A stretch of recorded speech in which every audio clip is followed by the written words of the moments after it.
Cənab Prezident, mənim sözüm buradan sizə deyil. Mənə bayda baş komandanım. Mənim buradan sözüm Azərbaycanımızın hissi prezidenti Elçi xanım, Mehriban xanım adını buradan mənim müraciətim. Mənim buradan şikayetim Kodement rayonunun icra hakimiyyətinin başçısı Eyvaz Hüseynovdandır. Mən çəkmişlərim var, yenə də çəkirəm. Bu adam 35 yıl Kodement alıyor. Bu adam mənə məxsus olan evi, baba bu evi mənimsəyib, atasının bacısı Apasova Həcər Həsi qızına verir bu evi. Hələ vermək istəyir. Bu da yenə də çəkişlərində var. Bu evi mən götürəndə gəlib bu evə giriblər. Mən orada yenə deyirəm. Mən Həcərlə edirəm ki, sən orada görürsən ki, qapıda Yaqub şəhid ailəsi, mən nömrəm, ne girdin? Oğlum, bilməmişəm. Bilməmişəm, niyə də gedib Qasımxana demişəm, məlumat vermişəm ki, o qadın belə bir söz yer. Dedi, biz o qadına heç kimə inanmırıq. Get dilindən kağız al gətir. Dedi, necə kağız? Dedi, mənə notariusdan dilindən kağız al gətir. Bu da notarius. Bakabilirsiniz. Notariusun təsdiqi. Bakabilirsiniz. Zevk olan. Bu da bunun vəsiqələri. Bakın. Bu da bunun vəsiqələri. Ben bunu gedib evindən çıxartmamışam ki, oğramamışam ki, oğruğa girməmişdim ki onun evine. Burada yazıları var.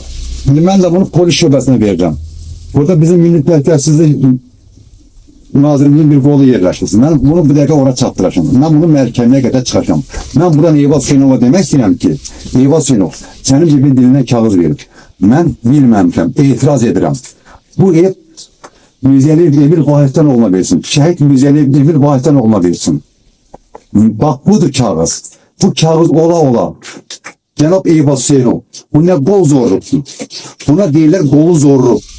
Sen qardaş 35 ildir qolunu zorun göstərmişsən. Yenisən, talamısan. Baba Kodevent'də burada otel açmışsan. Otel. Kardeş sen niye idman kompleksi açmırsan? Sen niye bir xeyriyə bir iş atmırsan? Sen otel açırsan. Senin burada çörək tekrarların var. Senin burada kuş bazaların var. Senin burada firmaların var. Cənab Prezidentimizin əmri var ki, bir dənə Cənab Prezidentimiz Qarabağa gələndə siz icra hakimiyyətləri onu qarşılamaq. Sizin ixtiyarınız yoxdur siz Qarabağa. Amma siz hər atan Qarabağdasınız. Siz firma yerlərin mənimsiyirsiniz. Deyirsiniz, harda firma yeri açın. Siz bu hər gecə burada seçimlər edirsiniz.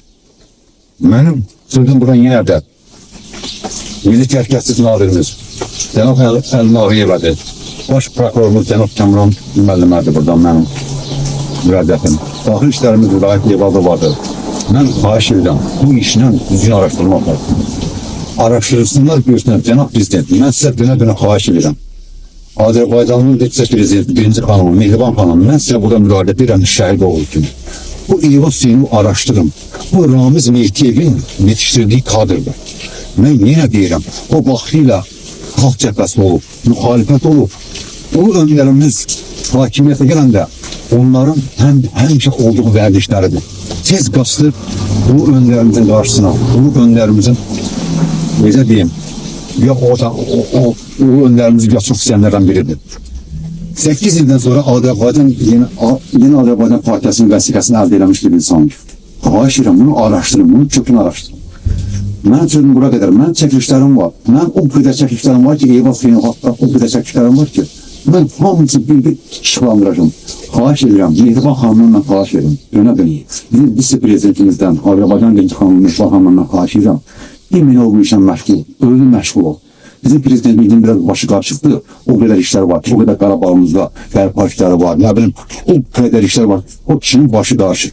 Mən Mehriban xanım, İmenovu mən sizdən xahiş edirəm ki, siz Eyvaz Hüseynovu araşdırasın. Görəsiniz, 35 ildə bir Eyvaz Hüseynov kimdir, nəçidir? Hansı məsələ qulluq edir? Və sizə necə xəyanət edir? Xahiş edirəm, bu işdən özünüz Mehriban xanım, özünüz məşğul olasınız.